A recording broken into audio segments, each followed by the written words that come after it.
बदलू शकत नाही का? नक्की बदलू शकतो. इंदोरसारखं शहर याचं मोठं उदाहरण आहे. काही गोष्टी सरकारने करायला हव्यात आणि काही आपल्याला. सार्वजनिक शौचालय सरकारने बांधून द्यायला हवे. 5 ते 10 रुपये नक्की घ्यायला हवे, कारण की फ्रीच्या कोणत्या गोष्टी आपल्या भारतीयांना पचत नाही. कडक दंड, सार्वजनिकपणे लाज वाटेल अशी कारवाई,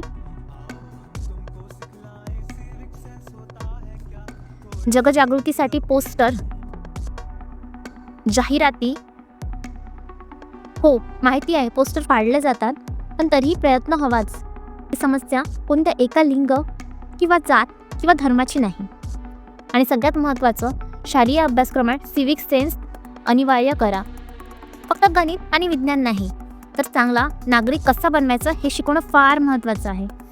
पूर्ण व्हिडिओसाठी डिस्क्रिप्शनमधल्या लिंकवर क्लिक करा आणि पूर्ण व्हिडिओचा आनंद घ्या. सत्व तत्व चॅनलला सबस्क्राईब करायला नका विसराल. धन्यवाद.